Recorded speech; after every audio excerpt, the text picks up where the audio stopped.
Hello, how you doing? I'm Craig Parkinson. You are listening to the Two Shot Podcast. Sit yourself down, pop the kettle on. We're going to have a nice old chat. Who's it with this week? I'm going to tell you right now.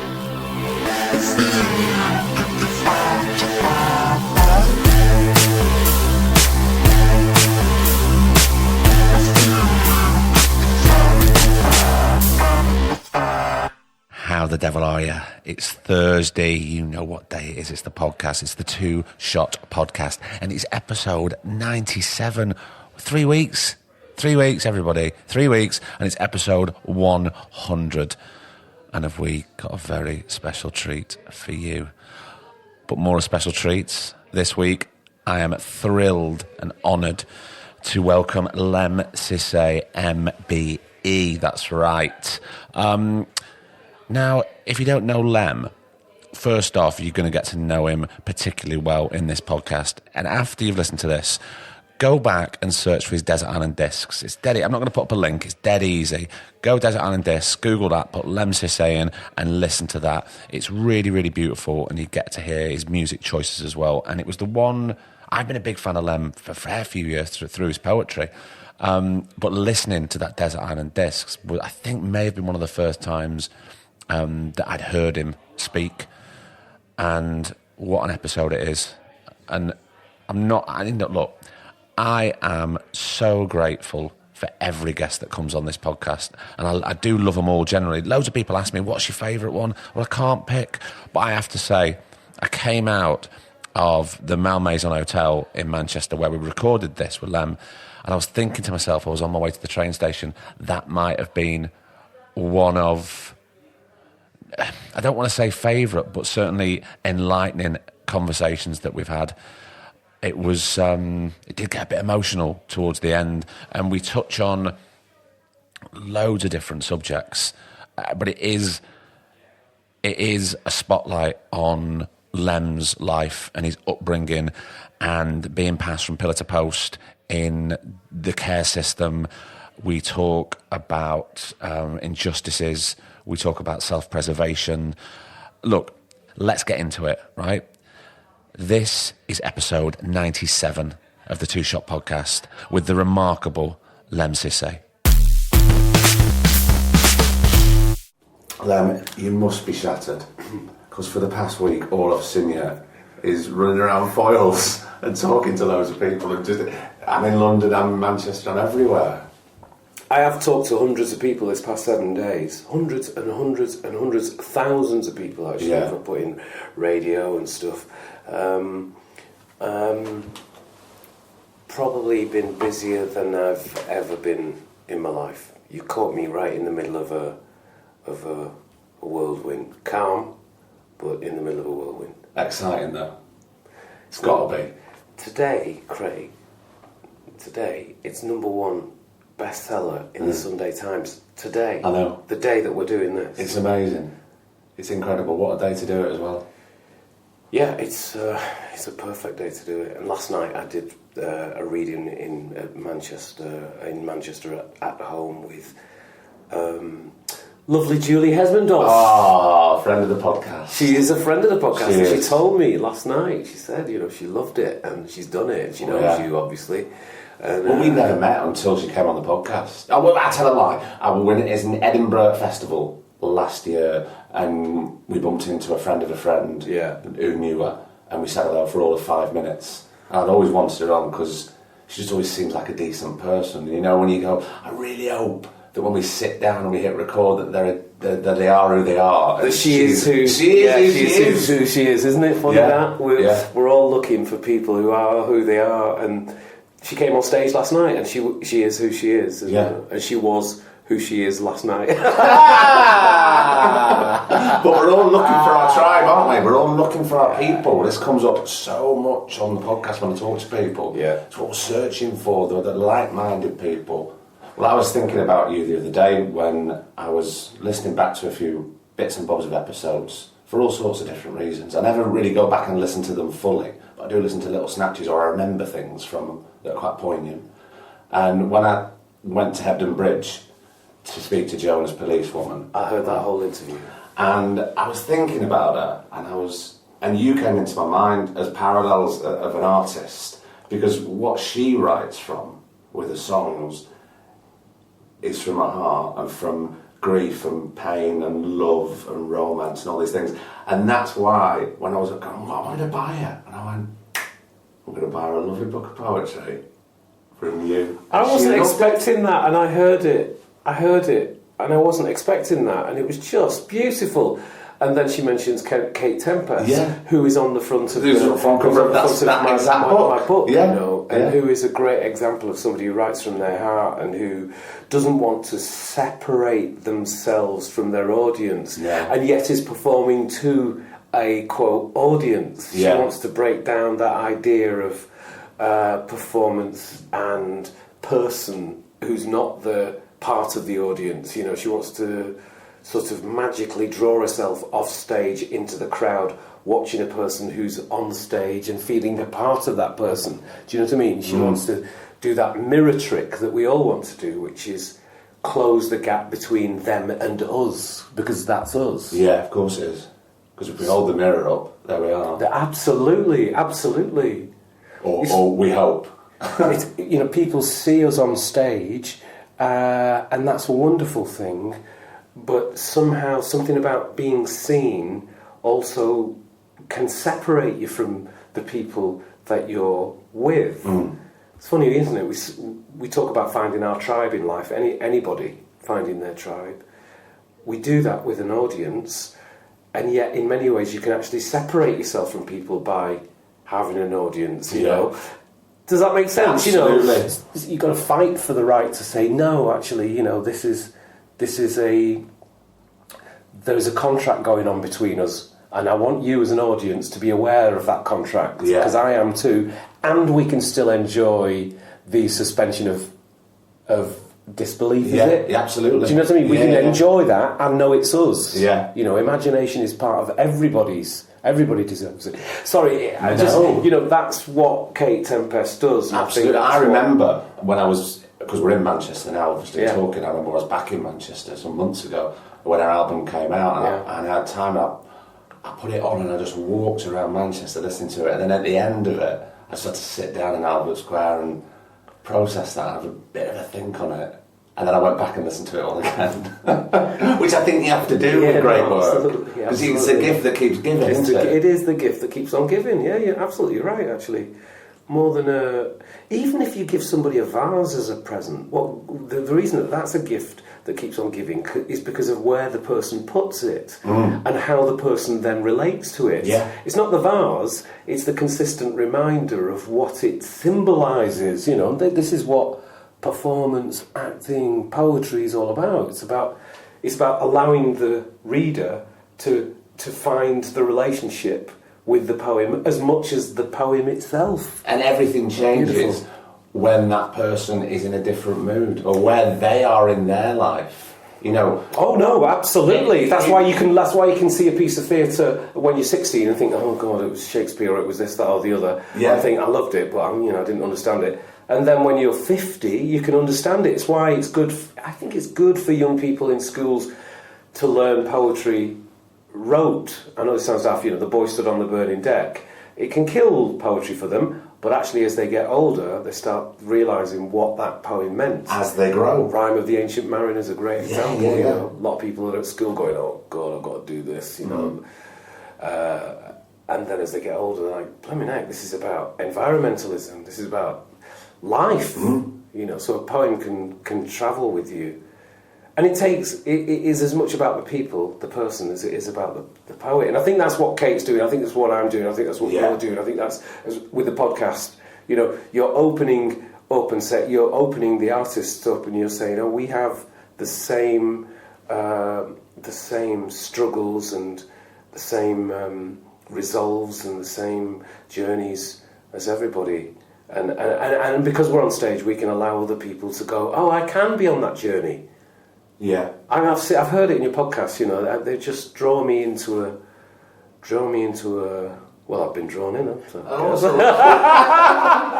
so pleased you have this. I mean, it's a real honour for me because I've loved your work for such a long time, But I think everybody needs to, even if you're on set or you're reading some poetry or you're doing a Q&A or you're on the theatre, you want to create a safe space. That's exactly that's very true. That's what Julie said last night, actually. She said, this is your safe place, isn't it? This is my safe place. but I think it's true. I mean, we'll get to it later on, but obviously I want to talk about the report, which, for people who don't know, we'll discuss it later. Yeah. And I have my own theory. So I was quizzing myself. Was I quizzing? Yeah, I was. I was asking myself questions. Yeah. And I was thinking, that's what you're doing when you quiz yourself. I was thinking, why? Why would you do that? Why would that's you a really do that? good question, because that's what most people will ask. It's a good question. I think I know, but I think we've probably already just answered it in what we've just been talking about. Possibly. But anyway, we'll get to it later. Just totally confuse the listener. What is this report? Hey, well, he's coming back to it later. He said that. You see, that's the thing about this podcast, which I kind of adore. It's unstructuredness, in a way, and the fact that with every person, because everybody's different, we jump around people's time frame of life. Yeah. And I like that, I enjoy that. But when I was thinking about you, I was thinking, I think we need to go back to the beginning and start at the beginning, and we can't assume that a lot of our listeners will know your story. So I think, if we don't mind, I think that's where we should start then. We're going back. We're going back. Okay. All right. Yeah. I'll buckle in. Okay. So, at the age of... Ooh, well, when my mum gave birth to me, must have been either straight away or a month after I was born. She was in a mother and baby home. She came to England just to study. She had no intentions of staying. England wasn't part of the colony. She was from Ethiopia, which hasn't been colonised. 1966, she came here, found herself pregnant. I know the hotel in Greece where I was conceived. Nobody should know the place that conceived. You know what I mean? That's a story in itself. You know, Wow. the story is why would anybody want to know in what conditions and where they were conceived? And how did you find that out? My mum came over on Ethiopian Airlines because my father was a pilot for Ethiopian Airlines. Right. And my mother was from a big family in Ethiopia, and my father was from a big family in Ethiopia. And because it was my mother's first time travelling abroad, my mother's father asked my father's father if my father would look after a chaperone her to England. Now, if you Google, you'll see a picture of my mum, and you just know that my father said, "Why, of course." Not a problem. Not a problem at all. So the Ethiopian Airlines flight stops over in Athens. Right. It doesn't come directly to England. And it was then called, I think, the King's Hotel. And in that hotel I was conceived. My mum was 21, my dad was about 27, 28. And then my dad went back and she got the final part of the journey, which was from Athens to England. Didn't know that, I was in her stomach at the time. Then when she was seen as pregnant at the college that she was at, she was sent into a mother and baby home in the north of England, like 150 miles away from where she was in Bracknell. Now, these mother and baby homes, and I was talking to Steve Coogan's sister last night. Right. This is why culture's amazing, Craig, because culture will document the undocumented things that happen in our society. Steve made a film called Philomena. Yeah. Now, up until Philomena, these mother and baby homes weren't really spoken about in society. Philomena established that in the 1960s, something that I already know, mother and baby homes were all over Britain. Women were coming over from Ireland who were pregnant, and they were giving birth, and the babies were then adopted, and the woman was sent back to her community. Not just from Ireland, actually, there's a lot from England as well. So my mum came in the middle of this sort of farming structure that was all over England. The primary purpose was to get the women to sign the adoption papers. Remember, they were at their most vulnerable. They were between childhood and adulthood. Many of them were just girls. They weren't so women. Young. Yeah. Isolated from their families. made to feel guilty by the nuns, signed the adoption papers. They'd never heard the word adoption before, probably most of them. And my mum said, I won't sign the adoption papers, I want him fostered. So the social worker gave me to foster parents and said, treat this as an adoption, he's yours forever, his name is Norman. Because I was obviously Ethiopian, so I'm of colour. Yeah. So it's Lancashire in the 60s. So he was thinking, just call him Norman. Nobody will know. You'll fit in. And I did. I actually did, actually. Yeah, no, I stuck out like a sore thumb, but I fitted in. Yeah, exactly. And I think there's a lot of us like that. It wasn't colour, it was that I actually stuck out. I was that kid. Personality-wise? Yeah, I was like, bing, light. Yeah, exactly. I came out of my mother's womb, I'm sure, saying, right, I want a quiet room with 2 bottles of Coke, you know what I mean? And then I'll be on stage shortly.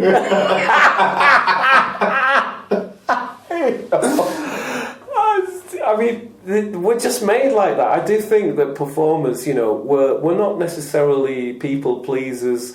But no, it's not people pleasing. It's just something innate in us that wants to connect. I think you're right. And also, I don't think anybody's afraid of going, yeah, I actually do want you to like me. I want that verification, yes. Please. That's the performer gene. It is. That's in Kate Tempest, it's in me, it's in you, it's in blooming Denise Gough.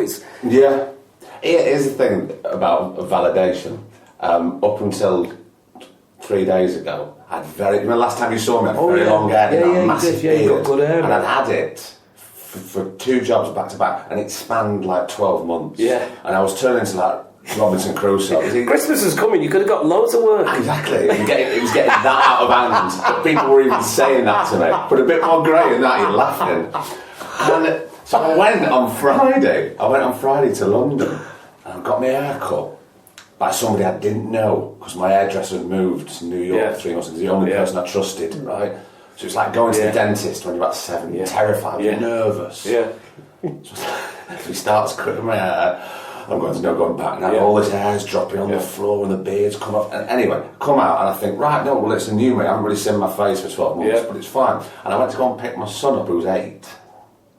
I walked into the after-school care room, and it's full of his classroom kids, and they all turned to me and went, "Oh, Hardy's dad, nice hair, I like it." And I went, "Oh, well, kids tell the truth, so I've got validation there that I feel all right about my new haircut by a bunch of 8-year-olds." That's the performer. I mean, that is that gene. That's the worrying. That's that gene. The gene that goes, right, I'm all right now. Somebody's, Because a bunch of 8-year-olds just told me that. That's great.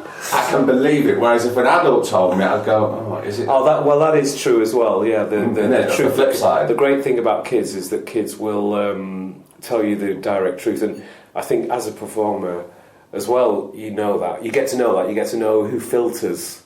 The filters. We have to use filters to survive. I mean, I guess. I just think performers are a lot less filtered, and saying that, then as you get recognised, you then get filtered through. You get some strange things happen. People give you things and notes, and about yourself that you didn't realise. People you don't know. Sorry, we've gone all dark there. But it's a whole other thing. You have to protect yourself from that. I do. That's really interesting because a lot of actors. One specific actor is a very good friend of mine. Describes him going to work and being an actor in the industry as putting on his suit of armour because it protects. Yeah, you have to. It protects him. And I was thinking, is that something that you do? I have to, yeah. Because you have to. I believe that I have to. If somebody says you're wonderful, my first reaction is, well, there's a bit of work to do there. You know what I mean? I mean, we're on the road. Exactly, exactly. Not ready for that from an audience member, And it's really important to have your nearest and dearest, but also yourself, to know that's really kind of you to say that to me. And you don't have to counter it. You don't have to go, oh, no. You don't have to do that. If somebody's willing to say that to you, you internalise yourself. This is armour. I can't, this is armour. The armour is, if I was to believe everybody who said that to me and to act on that belief, then some strange beast would be fed. You'd be feeding a strange beast, wouldn't you? Who would wake up, by the way. It's there to be fed. You know, our egos are real things, and we use them. Yeah, but you see it all the time in other people, don't you? Oh, you go, that's what I'm learning. I'm learning from that. What you mean? I don't want to do that? I don't want that. I've seen it, and I see it because it all consumes those other people. I think one of the privileges of being a poet is that it's a small market. So over the years you see a lot of people, but it's in the arts, and if you've done all right, you see lots of different people, musicians, actors, blah, blah, blah. But I think it's the same in every industry in the arts. Once you start to do all right, you start to see other people from other fields, and they say, oh, I remember you when I was just playing music in blah, and now I'm on at Wembley. Mm-hmm. So you see a lot of people become famous or become known, and you get tastes of it yourself. I can think of a very famous actor who just went nuts. He was sleeping with everything he could sleep with, he was taking everything he could take, he was lying and cheating to the press, blah, blah, blah, blah, blah. And what's great is, I can understand that, because that kind of fame is a rush to the blood and to the blah, blah, and you were never liked at school, and now every beautiful woman likes you. Yeah.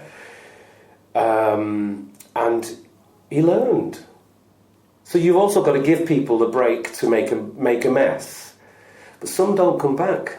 No. Do you know what I mean? Yeah, I know exactly what you mean, because I've seen so many people. I was saying, going back to my little boy again, but I was saying to him the other day, he was finding going into year 4 very hard. And he said, it's all changed. And he said, I don't feel I'm doing good. I said, it's fine. Fail. Because you fail now, and then you learn. And then the reason it's harder now is because you're a year older, right? So then everything that they're throwing at you is a year older, but you're going to grow and you're going to rise to that challenge. You'll fail along the way, but you'll get there, and that's why. And just step up and up, because that'll step up, you'll step up. So I was trying to get through to him. He wasn't having it. No, it comes to it later. I said, how do you feel about starting back school? Having been on summer holiday and been in Greece for me, he went, I feel like I want to puke. That was at the breakfast table. I said, nice. I said, well, look, carry on with your coffee. It can only get better from here, can't it? But it's like, like you were saying about compliments. It's the same, or filtering the compliments for yourself, for your own good, not to wake the beast. Yeah. On the flip side, can't believe all the bad stuff, otherwise you crumble. Oh. So you've got to find that happy medium. Surely, how do you deal with that? Well, you've got to be for yourself. I mean, I think the greatest thing you can have is gratitude. So if somebody... it's so funny you should say this today. My friend Dave Haslam. Lovely Dave. Another guest of this podcast. Oh, that's so cool. He's I didn't know he'd done this. That's brilliant. Yeah.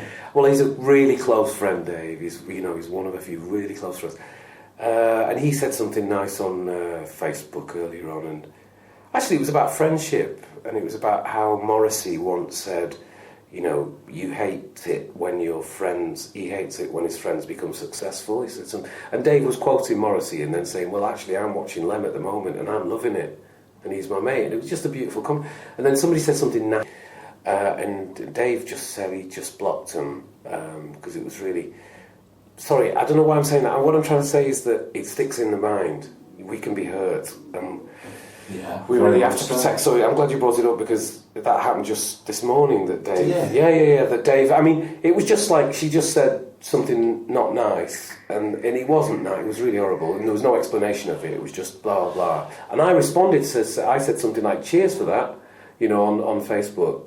And I didn't know who this person was, And then Dave said, don't do that. But we are out there, and when you're out there, it's funny, isn't it? Because I wonder if the person who's like a listener would actually believe that it can really hurt. I think they can, But we have to protect ourselves. Well, it's all about self-preservation, isn't it? From day to day. anyway, it just works its way in, and you've got to try not to let that happen. So the same with a compliment. You can't. You actually got to show. I think we are responsible. The responsibility is to show gratitude. Do you know what I mean? If somebody's made the effort to stop me on the street, I'm going to talk to them. I'm not going to go blah blah. That's at my level of fame. Can I tell you my theory of fame? Please do. There's different kinds of fame, right? There's. I think haven't I heard your name before somewhere? That's one kind of fame. Yeah. Right? There's second glance. That's another, do you know what I mean? Yeah. Right? Yeah. The second glance. And there's stop on the street. There is stop on the street, traffic stopping fame. Yeah. I once walked on King Street, just walking up King's Street, and David Beckham gets out of the car, starts walking next to me. I didn't know I was with somebody. Right. I just didn't know. I mean, he was just a guy walking down the street. And so I'm looking forward, and he's walking parallel to me. Right. And I'm seeing a policewoman go in slow motion. No. Yeah, and I'm like, I've met a lot of people, famous people, etc. The world slowed down. Yeah, it's just a different level. Right? Yeah. Now that stop on the street thing, and the other one, if you're black, is the police stopping you in your car. And what happens is, I've worked this out. I've got a theory about this because it does happen to a lot of black celebs or black Olympic runners or what have you. They've got a fancy car, get stopped. It's because they recognise you. Right. And they're thinking, I bloody know that face. Now, if a policeman knows your face, the next thought is, well, it's work. Yeah, of course. It's work. Yeah. And it's a well-known sort of thing amongst the black community of being stopped by the police, but actually being known and stopped by the police. So there's that level of fame as well, which is one you get used to. Have you ever seen comedians in cars with getting coffee? Yeah, I loved it. Have you seen That's the a great idea. It's a brilliant idea, isn't it? What is that? Comedians in cars? That shouldn't work. But it's like a little talk show on the road. Yeah. But did you see the Chris Rock episode? No. Now, I'm not going to do it justice. I'm not going to do it justice by quoting it, but go back and have a look. Because what we've just been talking about, something happens at the end, and Chris Rock has a little theory about that. It's very, very interesting. Oh, fantastic! Yeah. Go on. That's your Sunday afternoon. I wonder whether Chris Rock goes, look, it's not that they stop us; it's that they look at us and then we look back at them. I'm like, what are you looking at me for? But he pulls no punches. Right? Yeah. No, he never did. He always, he was always honest, and it's good to have people out there just. Saying it as it really is. I mean, and his last stand-up was very honest about. It was about relationships. It was about relationships. Yeah. And he really hung his washing out there. Definitely. Yeah, well, that's part of this thing as well. Is that the darkness and the light. If you're going to be confessional, which I guess I am to a certain degree. Oh, confessional is probably not the right word. Honest. If you're going to be no, you see, an actor can be just as honest. Playing a character as a person can just be as honest as talking about all of themselves. I believe anyway. I believe that the actor has to sort of go there, like the artist has to go there ultimately. Ted Hughes went there with birthday letters. Yeah. You know what I mean? Yeah. And like at his time, in the 60s, 70s, 80s, like to be autobiographical, to be talking about yourself was seen as like was unacademic or ungainly. Yeah. You're selling yourself through your story. Would you not think you go there with your work? I do, yeah. I mean, I really do. All the time. Yeah, no. I mean, yeah, I always wonder why people think that the magic's in us and around us, and it won't allow us to pretend to be something. Yeah, somebody said something to me not long ago, and I might have said it before. I've been doing so much talking, like not as much as you. I know. But you know what I mean? Honestly, sometimes when you do so much talking, you go, have I said this before? Have you seen Inception? Yes. That film. Right, if you imagine that's all filing cabinets of information that you've been talking about. That's not bad, that, is it? That's exactly it, isn't it? But someone was saying that the artistic part and the artistic side I like that. is is in all of us. Yes, it is. But it's about whether it's untapped. It's there. Yeah. But if you're going to rip it open. That's why, in many ways, I think we're privileged, because it is in everybody. Creativity is in everybody, and we're lucky as artists because we get to realise that, make a career out of it, be paid for it. But saying that, that's actually got its downside as well, because maybe it's good to open your creative part when you want to go listen to music, when you want to get a decent haircut, when you want to... No, seriously, like a woman goes to her hairdresser's, it's a thing. Yeah. It's a culturally significant moment of our times. It's pure theatre. It's drama. Do you know what I mean? It's all of the things that we, so I think, and then the look in the mirror, and then she walks out, just like the woman who actually, when we came in, I said about her hair. Yeah. It lifts the mood, but it's not it's a cut with scissors, man. It's not, it is a performance, it's a set, it's a blah. And we are lucky to be able to know, nurture, and appreciate fully the kind of glory. It's a funny word, isn't it? It reminds me of my Baptist foster parents. But the glory of that, Yeah. I mean, Which I want to get back to. I don't want to get back to the Greenwoods. Yeah, okay. So, it's just you. It's just me. You three at this moment, isn't it? Yeah, no other children have been born. Yeah, they've prayed to God, and God has said to the Greenwoods, foster, take the child. Take the child.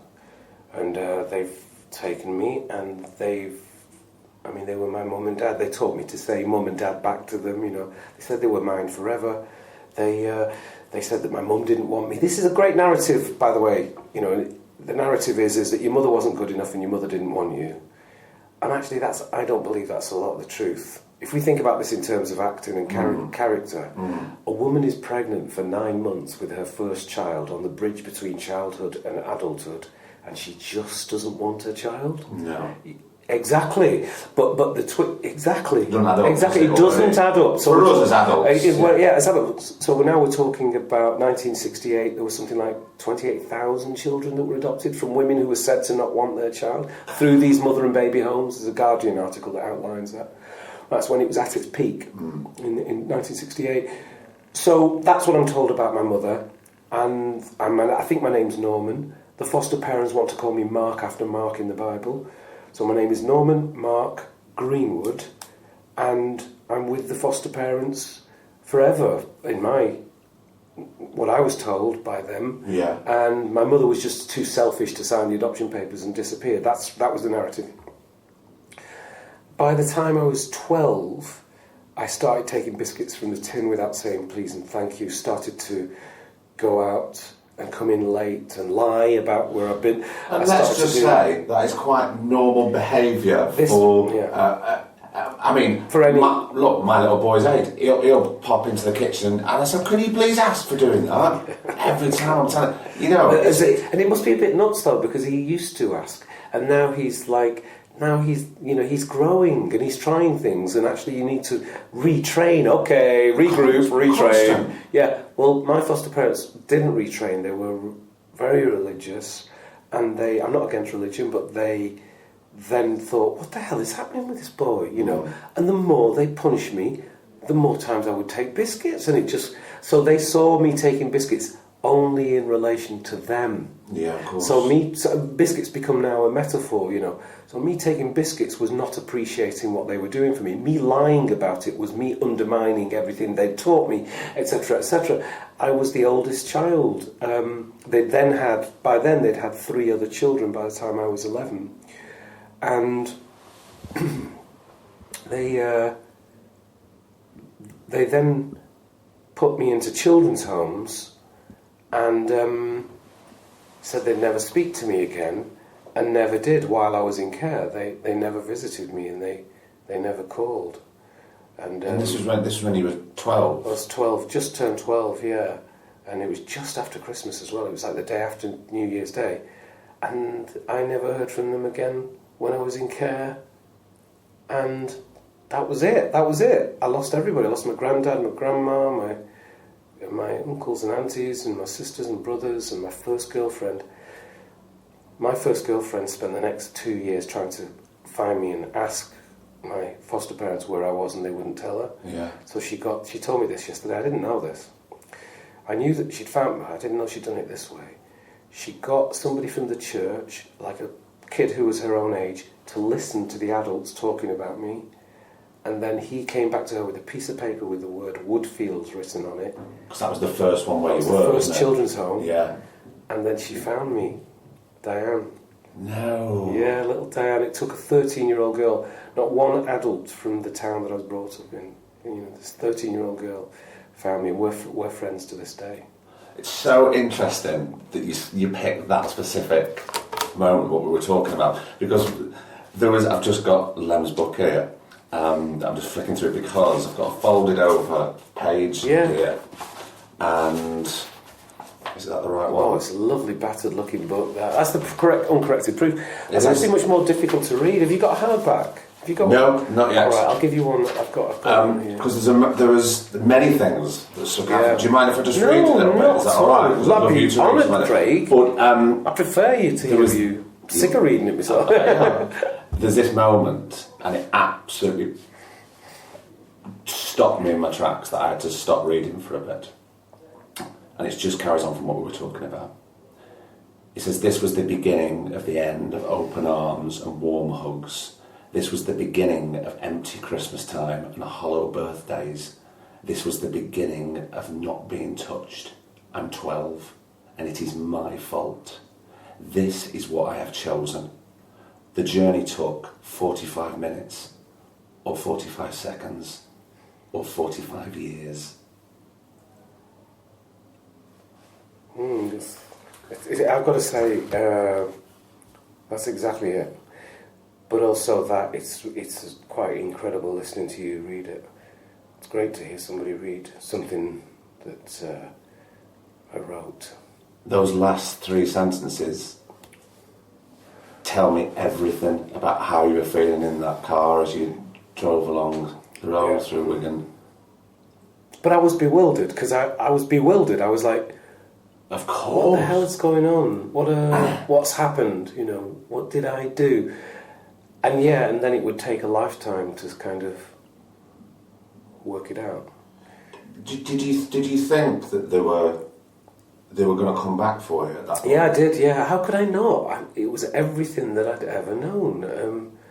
How could I not? That's the question. Is how could I not think that they were coming back for me? That they wouldn't do that. And I also, when I was in care, was going to remember it. I was going to remember it. I don't know what it is in me, but I was going to remember this. This mattered. Nobody around me was saying it mattered. Social worker wasn't saying that. No. He said it's not your fault, but he wasn't he wasn't mending it. But it was already drilled into you that it was your fault. They'd done a really clever thing. They told me that, but not told the social worker that. Because a child can't go, right, I just want to leave this place. It's natural for children to say, I want to leave this place. It's not natural to then say, right, okay, we agree, let's see you go. Yeah. This is why it bugs me when people say, we need to consult young people in care about how to look after them. Because how would a young person in care know how to look after themselves? They've come into care, into children's homes or foster care, so that somebody else can care for them. Because they need that care. Yeah. They need looking after. So then I was just in a series of children's homes, 4 children's homes over the next 6 years. I stayed in those children's homes for an average of a year and a couple of months, a year and 3 months. Staff changed every 4 hours. Children came in and out. I didn't know anybody, and yet I was in the middle of it all. When did you notice a change within yourself as this bright, happy boy? Because there was a change. Well, I thought that everybody was like me, and funnily enough, when you're bright in yourself, which I think everybody is actually, everybody has that, you see it in other people. Yeah. Isn't that beautiful? You see it in other people, and you want to bring it out of other people. So, okay, there's another bright one there. Ding, you can see that bright one, but that one there, the light is not shining as much, but they just need bringing out. So, do you know what I mean? And you people often, an extrovert is just an introvert trying to prove that they're not. That is so true. Isn't that beautiful? Yeah. And therefore, the extrovert can have empathy for the introvert. The extrovert's job, in my opinion, isn't about going, I'm brighter than all of you. It's not that at all. It's about seeing light in other people. I think of actors particularly like that, or my kind of actors particularly like that. Do you know what I mean? Yeah, but sometimes if you see, regardless of what they are, or what they do, whether they're an artist or a poet or an actor or a stand-up or a musician, if they're a human being, that quite brash, loud, boisterous, full-on personality that can be quite overwhelming, it just reeks of the insecurity of the person absolutely. So much. And we know that now, and we can just... I'm not going to let that person bother me too much, because it says so much about them, and sometimes I just want to go, come on, just come here, let's just have a hug, and you don't need to do this. This isn't a stage. We're just here talking. Just step off the stage and we can just have some normality. It's all right. And a lot of the time, I'm just riffing on that. You think to yourself, well, I think to myself, wow, if you're not doing this big show for everybody, world's going to fall apart for you, isn't it?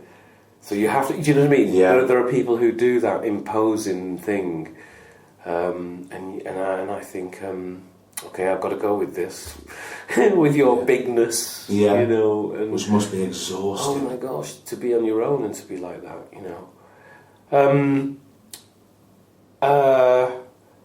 Where are we? Sorry, I was an extrovert as a kid. Yeah, and I loved people to, It is true, though. It's that I genuinely thought that everybody was smiling in the world. And there came a point in care, looking back at when I was with the foster parents. Yeah.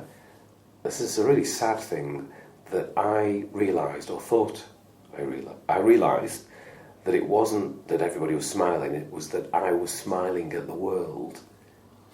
And it was smiling back at me.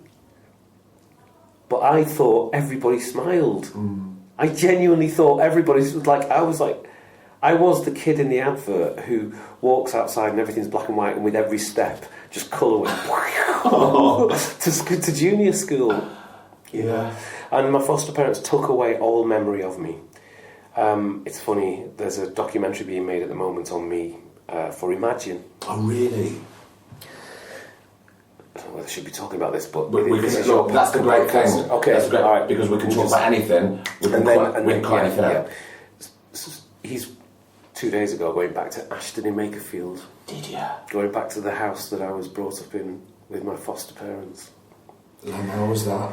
Well, I've not gone back. This is the producer's gone back. The producer's gone back, but I will be going back. And the next door neighbours, my foster parents have gone now from that town. And the next door neighbour said he was a lovely kid. They said, and he just disappeared. He just disappeared, and everybody you meet along the street and at the school, he just disappeared. What did the parents say about it? They didn't say. He just went. They wouldn't talk about it. They wouldn't talk about it. And then the stories about what kind of family we were are starting to slowly...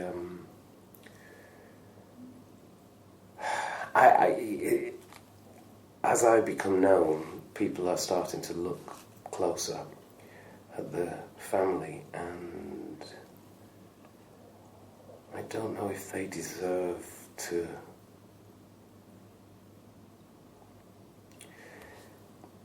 have people looking at them in their lives. They did the wrong thing. They did something bad to a child which lasted a lifetime. Yeah. The effects of what they had were just immeasurable for me. Well, it was devastating. Yeah.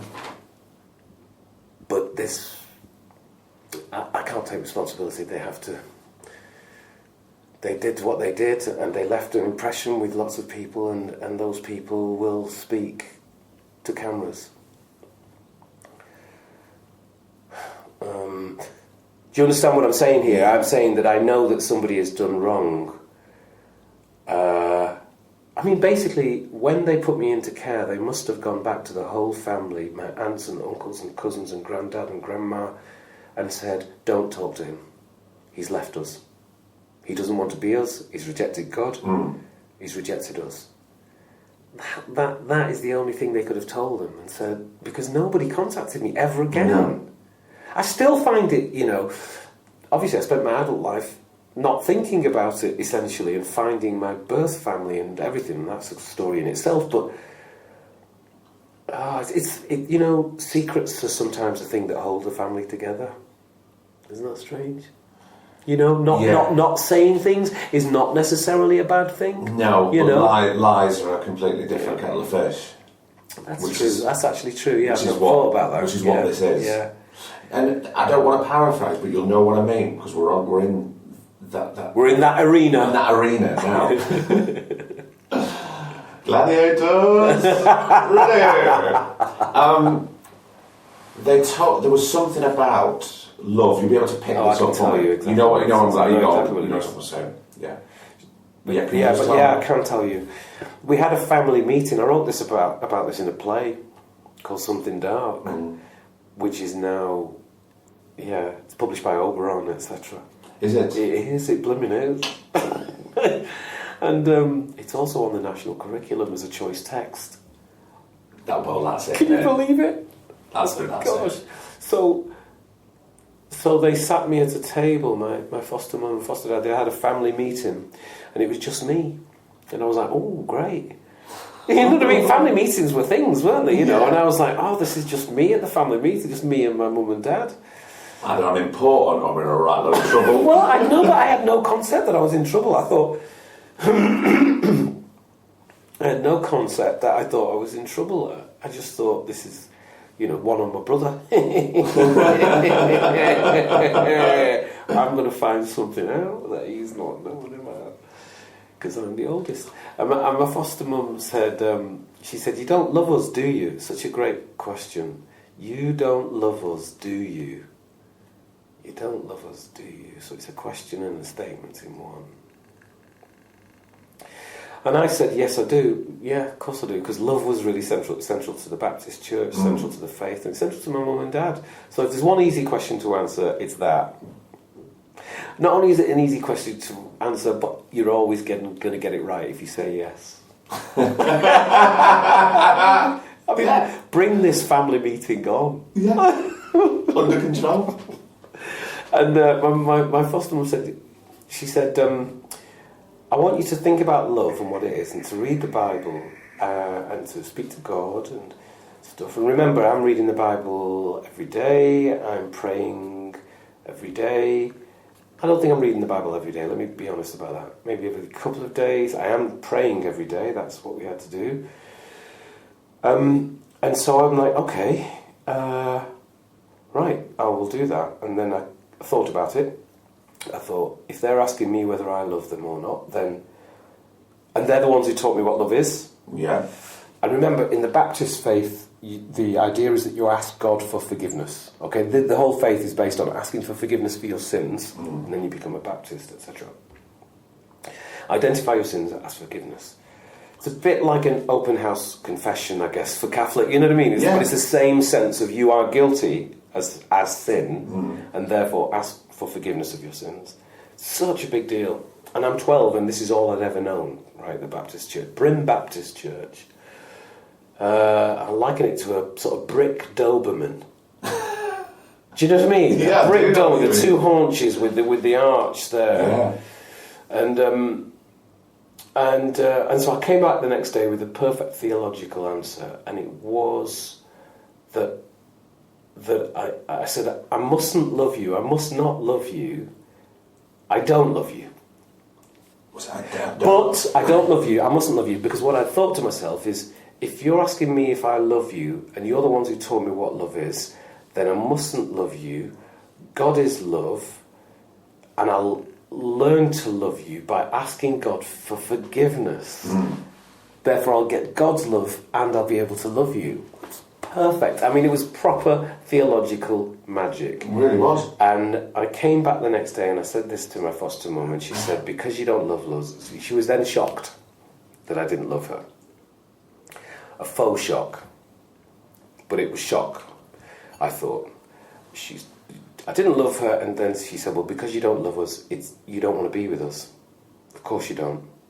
And then the next day, my social worker was there to take me away from them, and my foster mother would not hug me at the doorstep because I had chosen to leave her. That's the narrative. They could then go back to their whole family and say, Norman has chosen to leave us. He doesn't want to be with us. Don't be in touch with him. It was his choice. Of course, she could never say that to the social worker. She couldn't say, take this child because he doesn't want to be with us. Because most children don't want to be with their parents, and at some point they want to run away and tell you the worst thing about yourself that hurts you, you know. But it was a setup. It was all a setup. Of course, It was all a setup. But I didn't know at the time. I thought I was a naughty boy. And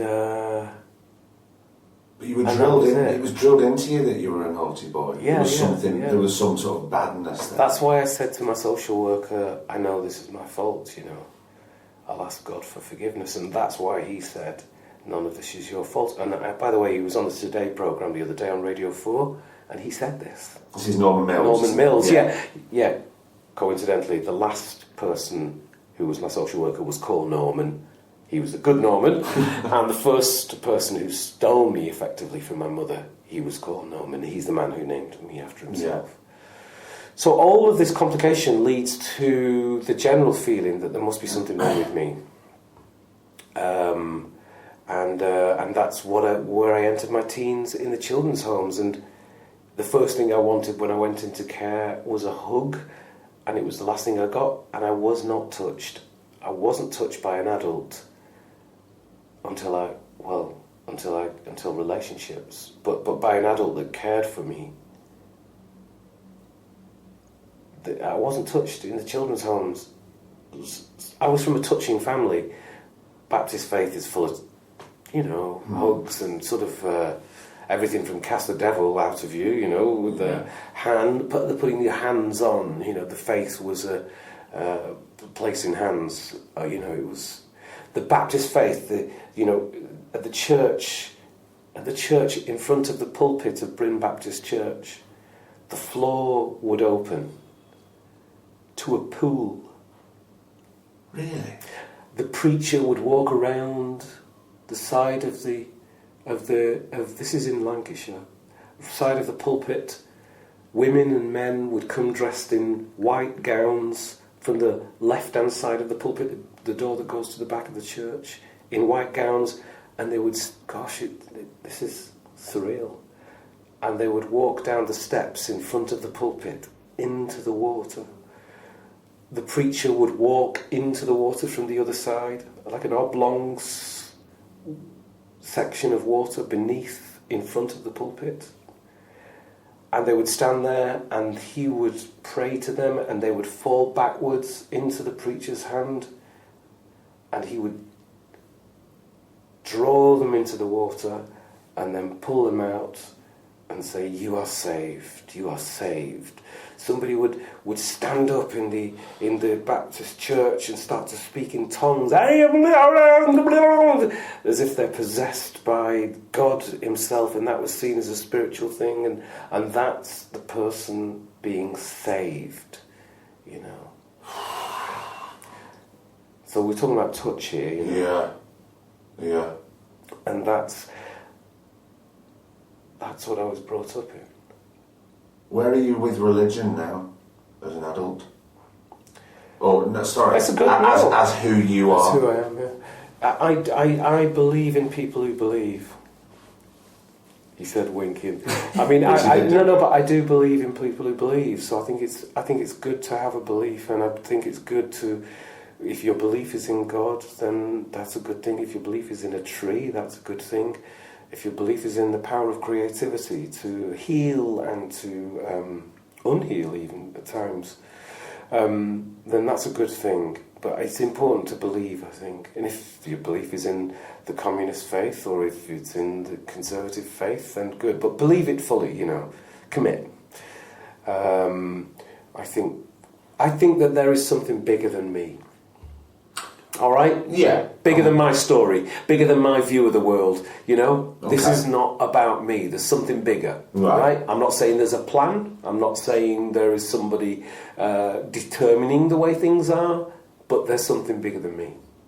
Human beings are incredible, and we have spirit, and whatever it is, and I don't care. You know what I mean? Yeah. But that's why, another reason why I love doing this, because I'm endlessly fascinated by human beings. You can see it and with feel it. With whatever they do. I want to know. Yeah. I want to know it all, please. It's like we are all food at your table. I'll be like, I'll have a bit of that, and I'll have a quarter of that. Oh, that tastes nice. Let's have some more of that. I love that you said a quarter of that. You remember the quarter? Of course I do. That was Saturday after football. A quarter of bonbons. I don't have 2 ounces of that, 2 ounces of that. Makes one. Perfect. So then, when? But by the way, can I just say, I wasn't allowed to be nostalgic. They stole my memory. They stole the corner shop from me, the town, the village, the everything that you can look back on and go, oh God, do you remember then? They stole that from me. I had nobody to go back to say, oh, do you remember when there were bonbons in the shop and there were all of those different big jars? They stole the most fundamental parts of memory from me. That's what all this is about. It's about me saying, no, you can't say that I'm not from Lancashire. It is where I'm from. I fought for my way back so that I could own the memory of me. Yeah.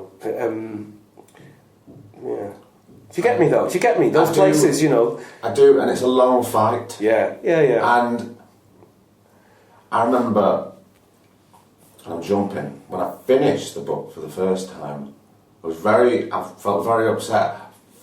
For this amount of time, I'm just showing Lem a very small... Showing me very little empathy. Very little empathy. But as soon as that happened, right, and I felt myself getting upset, it switched, and I was angry. I was very, very angry. I was upset, but the anger was beating how upset I was. That's really beautiful, yeah. Because that means what happens with the book is what happened with me. I was very angry, man. I know, that's what I want to talk about. How do you process, or begin to even process, the anger that you must have felt at that time, especially when you're dealing with adolescence. Oh, at that time. You're growing up, you don't even know who you are. Thank you. So I did have a breakdown. I had a full-on breakdown at 16. My brain just went, okay, all right, everybody out. This is not, we're not doing this anymore. Lem, you can't work this out because we're not built for this. So see ya. And then I couldn't get out of the house, of the children's home. I could not walk outside. I couldn't be around people. And that's when they locked me away in an assessment centre. That's when they imprisoned me. Yeah. So my job was about survival. When I came out of care and I came to Manchester, I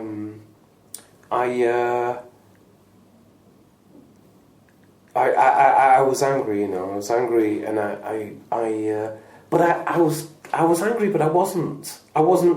My anger would never. My anger, I didn't want to hurt anybody.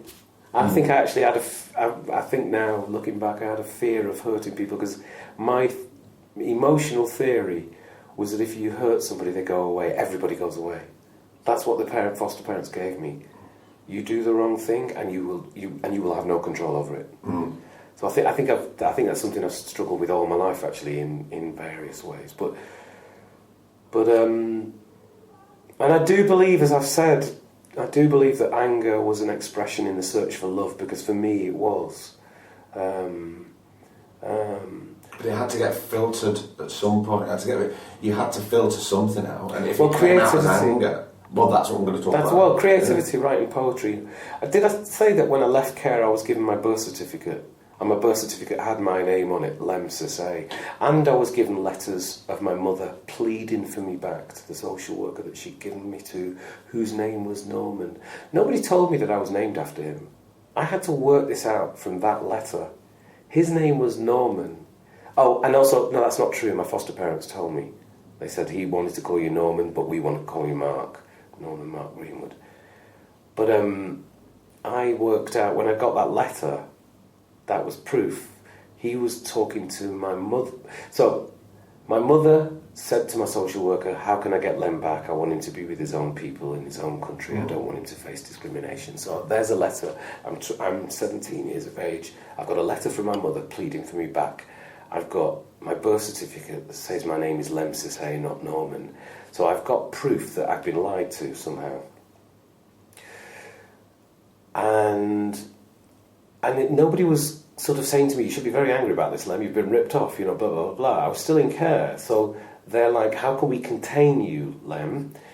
And I'm like, call me Lemn. They're still calling me Norman in the files.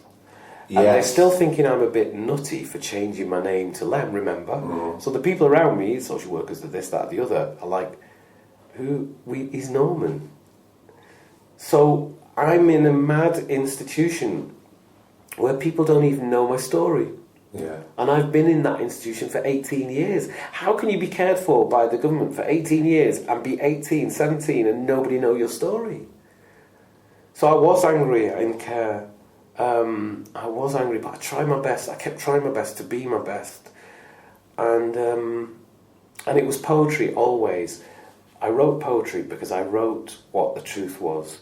And that allowed me to be able to say, I'm not crazy, this really is happening to me. And then I left care, came to Manchester, and met people, and met black people I'd never met before, and Irish people, and Jewish people, and the world's just opened up, and I was like, wait a minute, let's talk black and white. They're not my favourite terms anymore, but that white guy has known black people longer than I have. It's the guy called Steve Smith in Manchester. He works with the council now. I was like, you grew up in Moss Side, and you knew everybody. Same with Terry Christian, they grew up around the Caribbean community. And so I was going into the Caribbean community of Manchester going, what am I? Still, what? Yeah, but you're learning. Oh my God, are you kidding me? Yeah. No, I was asking that question and I was like, what am I? What do you do? What do we do? How do we speak? What do we eat? Mm-hmm. Without realising I wasn't Caribbean at all, of course. I was from Africa, which is a very different place with a very different set of values, very different sets of cultural points of reference. It's that really interesting thing in the book about the hair. With the comb. Oh my God! It's just like, I was going, what? Isn't that amazing? Yeah, that's scary. Scarily. I think there was a certain amount of hatred involved. I go into my mother's story, we're going back now, but I go into my foster mother's story, and this is a family whose parents were probably at the end of the First World War and the Second World War. There's a lot of messed upness. Just to say this, my foster mum used to comb my hair with a thin tooth comb, and it just made my head feel like I'd been dipped in acid. She used to tear it through my hair. In your words, I felt how painful that must have been, and then up until one person, who was it that said about the Afro comb? It was Errol Brown. It was Errol Brown, of course it was. How can I forget that? Oh my God, that's like me forgetting the Lenny Henry. It's all good though, you've got loads to. Oh God, of course. But I do believe. See, this is creativity. Errol Brown was the lead singer of Hot Chocolate. He's a singer. He's a lyricist, etc. He was related somehow to a woman who was giving birth to a baby who was born in Winstanley, but who was at Billinge Hospital. My foster mother was a nurse. She must have met him and told him about my hair, and he must have said to her, this kid needs an afro comb. So I was taken... Scalp! So I was taken to see him at this woman who'd had the baby, because my foster mum was a midwife, and he presented me with an afro comb. Isn't that beautiful? I mean, this is the power of creativity. That's an artist. That's an artist who's solving a fundamental problem with the family through an artifact, an afro comb. You know, I was doing a talk the other day, 2 days ago, yesterday morning, at the Imperial War Museum in London, 10 o'clock in the morning. And the conversation was about how central culture is, and how if you take away culture, you take away the heart of the people. And in fact, once you start to take away culture, that's the beginning of genocide. Sounds dark, but actually we were talking about culture being taken in Syria, in Iraq, and there were experts and archaeologists. A woman who was once in the Foreign Office said the attacks against the West from Iraq are in cultural places. We're in Manchester now. It was the Ariana Grande concert. And there's a reason that they're in cultural places, because it actually takes away the heart of the people. Yeah. There you have my mother tearing my hair through with a comb that wasn't made for my hair.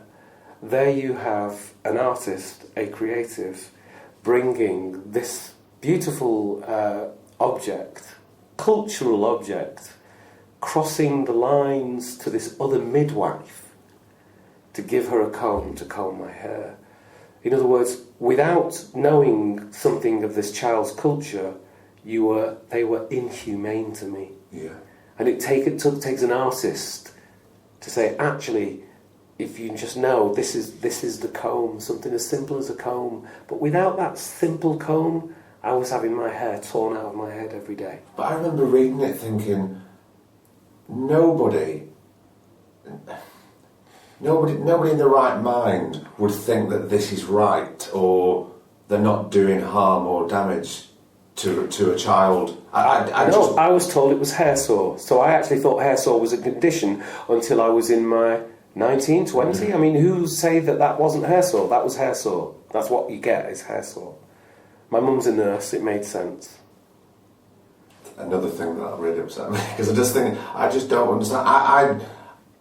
I don't have afro hair, do I? But if I did, then I would understand. If I was doing that to my foster child, who say was from Ethiopia, and I was pulling it, and they were pulling the head back physically, I would go, no, I'm hurting another human being. That's not right. So I just didn't buy that. The worst thing is that I shouldn't cry, as well. So it was like, let's repress some more emotion. And it was also, this is hurting me more than it's hurting you, because I don't like hurting you. So we're now talking about a very strange psychology. Yeah. Oh, it's layered. So the psychology, and to be honest, most of our parents have got a funny psychology that they enact on us, even if they don't realise it. Okay, but the thing is, you have a lifetime to work it out. What they did that was cruel is that they just cut off and threw me into the ocean like I was rubbish. Now, otherwise, I would have a dysfunctional family, just like everybody's got a dysfunctional family, and I would have a lifetime to work it out, and they would have a lifetime to apologise. They may never do, but you know what I mean? That's what parents and child is. It's not perfect. The imperfection is part of what makes a family a family. But they didn't do that. No. And that was a fundamental mistake of theirs. No, they spat you out. Yeah, they did. That's exactly what they did. They did. They spat me out as if I was rubbish. They put me into children's homes, and they were sort of saying, "You are now going to prove yourself to be the worthless thing that you are. That we know that you are. In other words, the last thing that I should be is a success in any way." But if you're told and you're drilled that something's bad, that you're bad, if you're told and told and told and told that again, you're going to start to believe it. So no wonder everything swirling around in your head, finding that you're not normal. No wonder it affected your mental health. And you shouldn't have been having a breakdown at 16 years old. And the thing is that when I had that breakdown, nobody acknowledged that it had anything to do with what I'd been through. You know, it was except for the psychologists and the psychotherapists and stuff. They were like, "Well, this makes sense." You know, they were like, "Well, yeah." It was Wigan. It was 1984, and it was Orwellian. You know, and so which you refer to a fair few times in the book, and I go, yes, you're 100% right. Absolutely. You know, and I was taught. Isn't it strange? I was taught Animal Farm in English at school, actually, which is all about the institutionalization of people being the people that run the system, the animals. But it crops up again and again in the book, and you're so right. There was two words that talking about the care homes.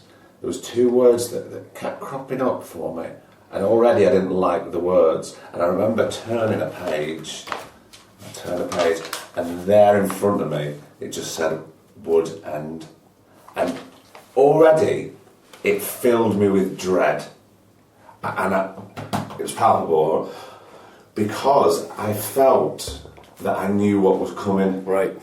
Yeah. And I don't want to go into too much detail because I really, really, really want people to read this book and go out and get it. Yeah, thanks. And the great another thing, not to make this about me because I really don't. I try hard. Oh, it is great. I don't. But I love it. I actually love it because you're connected to what it is that you're talking about, and that means something to me. But about this podcast is, if people want to come on. And PR companies and people will ring, oh, can we come on because we've got to sell a show? No, that's not what it's about. You don't do this, do you? I don't do this. Oh, I don't do of course this.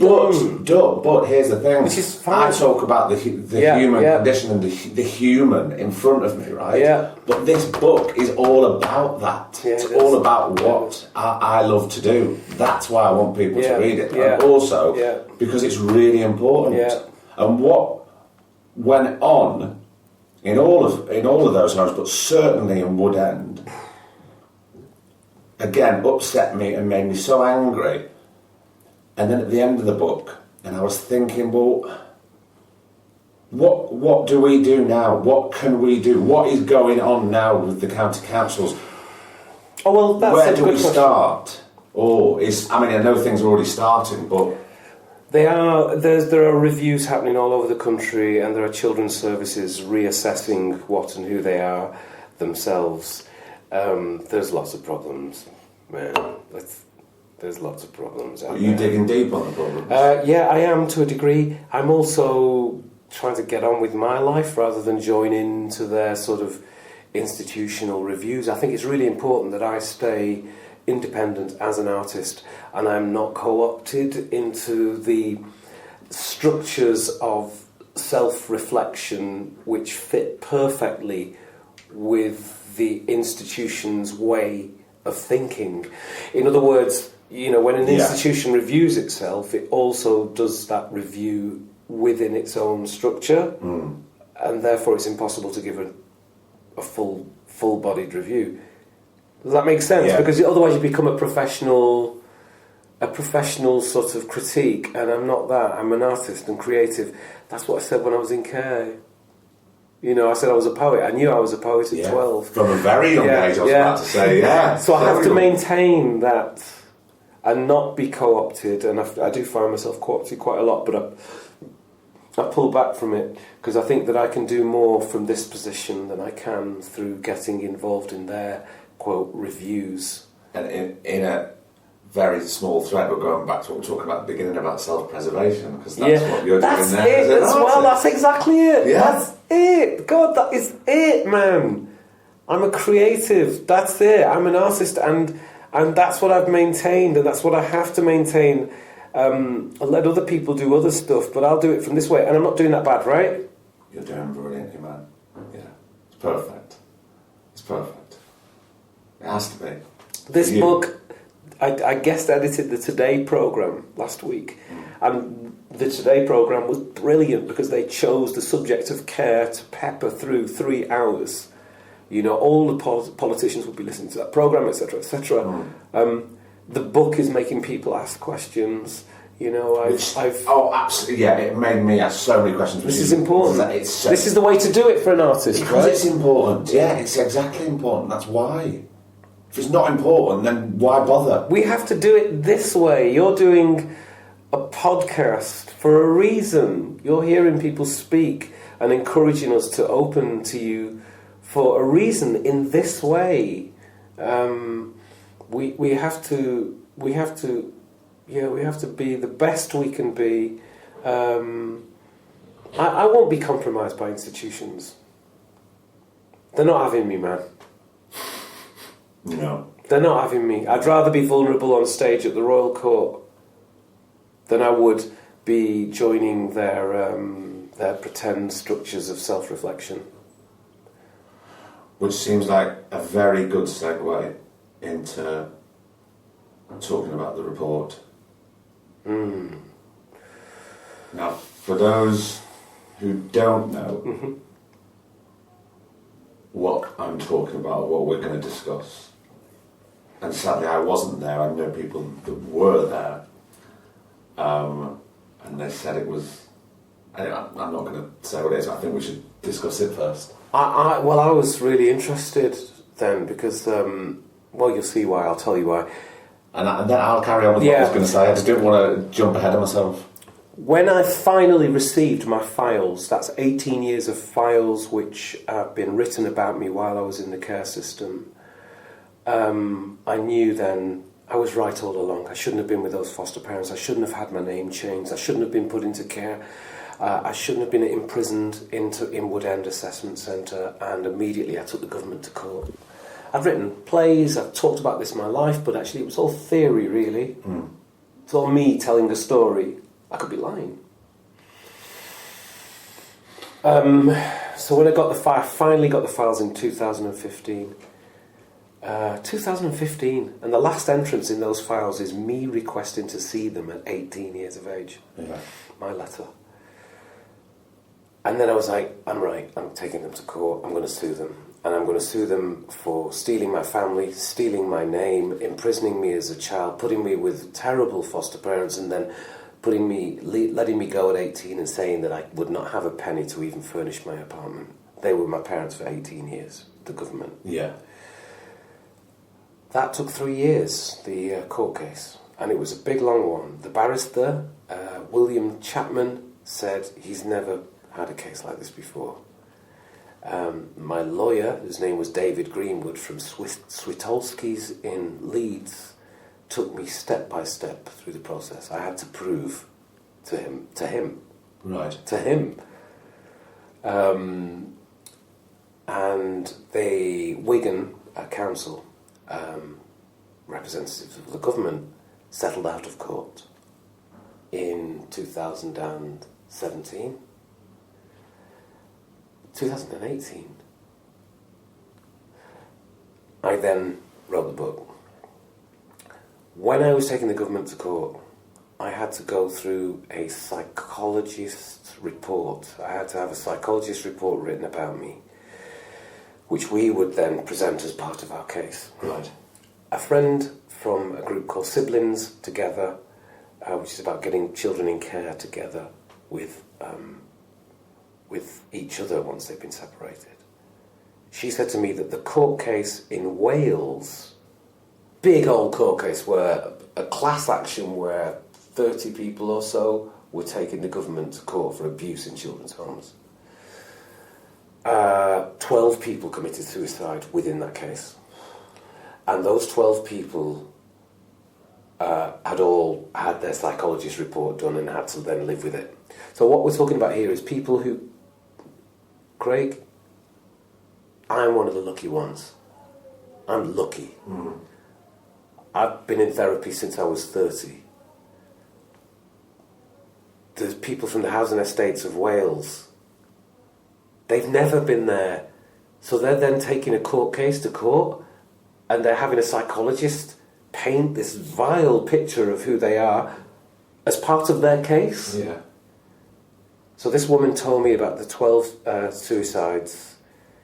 12 suicides. I wrote a blog about it and said, I've just received my psychologist report. I cannot look at it. I need a stage, and I'm going to do it on stage. And you can see in my blog online, you can see where I go, right, I'm going to do this on stage. I need to find somebody. Within a week, I found John McGrath. Mm-hmm. John McGrath contacted me, director of the Theatre of Wales. Funnily enough. Bloody hell. Yeah. I never thought of that. Mm-hmm. I have never thought of that. Bloody hell. Because John directed Something Dark. Did he? Yes. Excuse me, I didn't know that. Wow. So... and when you went to him with this idea... Yeah, no, I think he called me. Did he? I think he called me. From reading the blog? Yeah. I think he called me. Wow. And... I mean, I get it. I understand why. Yeah. And he was the director at the National Theatre of Wales then. And he called me. I spoke to Sarah Sampson, a producer from a company called Time Won't Wait. She called Vicky Featherstone, who I've known for years from when she was in Manchester as well. And I've done stuff with her and had meetings with her. And Vicky was like, yeah, Lem, you can have the theatre for a night in about 10 days. And what was up on stage then? It wasn't Jerusalem, it's the guy who wrote Jerusalem, it was the Irish play. The Ferryman. The Ferryman.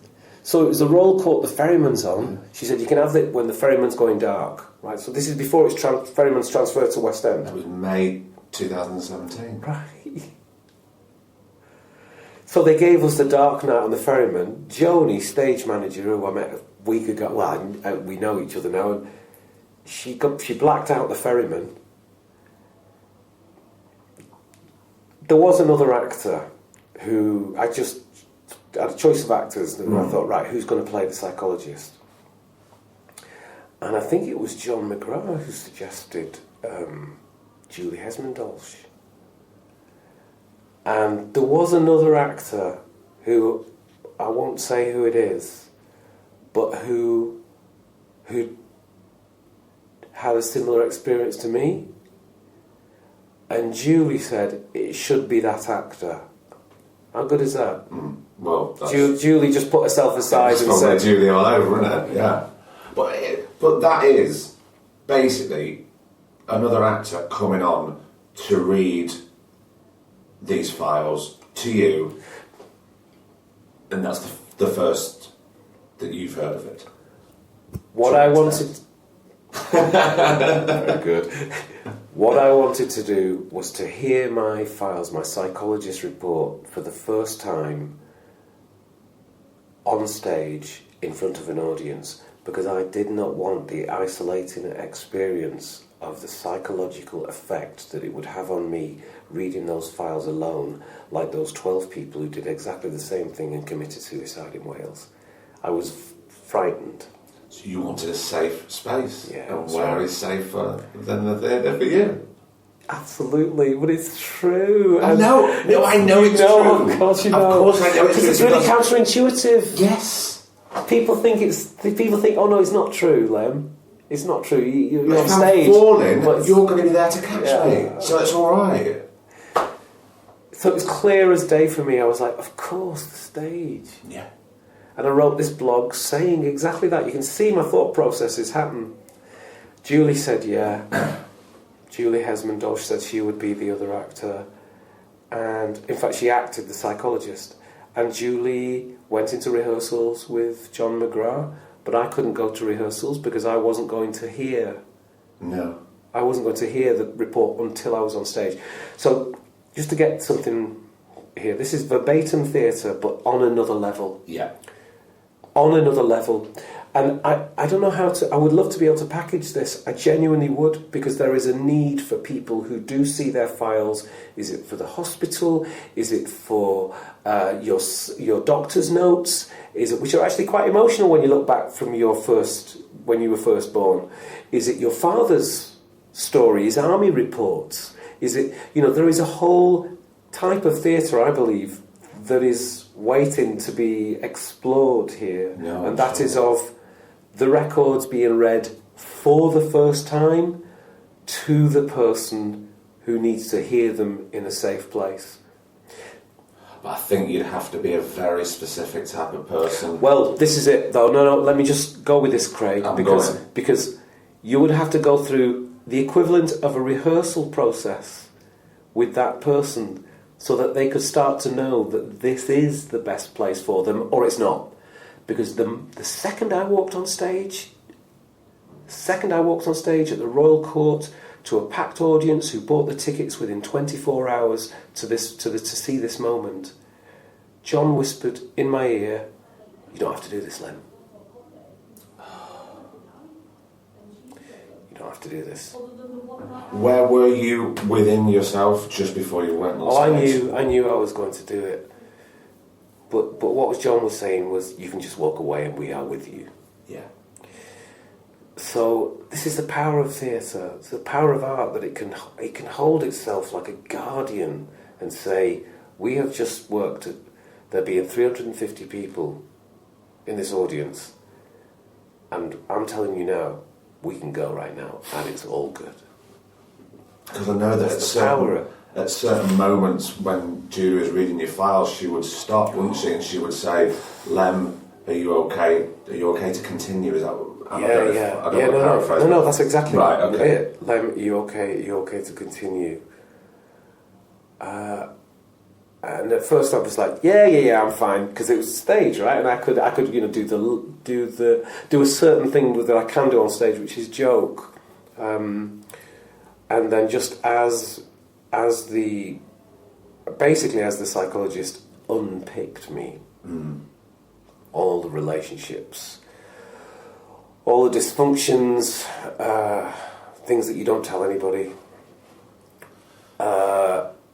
and then she would stop and say, again, she'd say, "Lemn, are you okay? Shall I continue?" And it just slowly got more and more like, "Oh God, yeah, just continue." And I can't remember pretty much anything that she said. Anything, Wow. And I've got the report, remember? Yeah. I've never looked at it. Right. Never looked at it. I'm never going to look at it. And it was beautiful. And at times people would shout, "It's okay, Lemn," Well, I know, and I heard that people were shouting out, "We love you, Lemn." Yeah. That's the support in that space. It was beautiful. It must have been overwhelming at times. It was profound. It was an incredible... So what is this, It's an incredible piece of theatre. It's theatre is... It's that space. It's life celebrated. It's a life celebrated. Whatever the story, dark or light, it is saying this matters. This matters now. And none of us here in this audience should be anywhere else in the entire planet other than this second here. Lemn, thank you so much for coming on. I'm really honoured that you came on and that we spoke. So am I. I'm honoured that you've spoken to me. Don't, because I'm getting upset. Yes. Loads of love, mate. All right.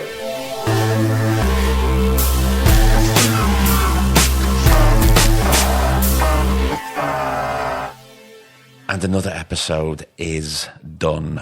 And by the end of that, I was done. Me and Lemn were both filling up with tears in our eyes and we had to stop. But it was a great place to stop, ending there, talking about the psychiatric report and his files that were read to him by the one and only Julie Hesmondhalgh.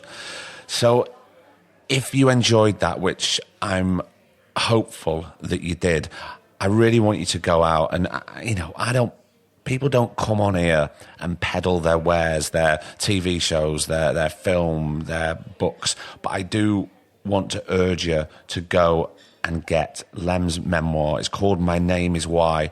I do believe it's out on audiobook, read by Lemn himself, which I think might be an absolute treat for you. So get out there and dig deeper into the remarkable life of this fantastic fella. Lem, if you're listening, I'm so honoured and grateful that you came on. We had a really good chat, didn't we? It was everything that I wanted it to be. And I try not to have any preconceptions when I meet people, because sometimes you can only be disappointed. But I certainly wasn't disappointed one bit, and I really hope you weren't. So thank you so much for downloading and subscribing and sending us all your messages. The past messages we've had from Jill Halfpenny's episode and Nicola Coughlan's episode last week have been overwhelming. Jill's honesty with her stories has touched so many people, and she's so gracious on social media, because I know if you've sent her a message and you've tagged her in any money, she has responded by saying thank you, and that's all it takes, as with Nicola. What else to tell you? The tour next year, 2020, the cities are coming in thick and fast. Later on today, myself and Griff are going to sit down and we're going to get a map out, and we're going to see if we are going to come to a city near you. If you haven't got those in, let us know on social media where you want us to go to, and if there's enough people wanting us to go, we will be there. But sooner, what have we got? October the 18th, we are at York Theatre Royal. I'm just finalising a guest now, but tickets are selling, so go to yorktheatreroyal.co.uk, I believe it is, and snap a ticket, come and say hello, and we will say hello to you after. It's going to be a great night. The live shows are always brilliant, and it'd be lovely to see you there. So I just want to say thank you so much for being here and sharing Lem's story, and get in touch with him. He's always on social media. I know he'd love to hear from you. So until next week for episode 98, I've been Craig Parkinson. He's been producer Griff, and this has been the Two Shot Podcast. Take care of yourself. Stay sound. The Two Shot Podcast is presented by me, Craig Parkinson, recorded and produced by Thomas Griffin for Splicing Block. Our brilliant music is courtesy of Then Thickens. Cheers.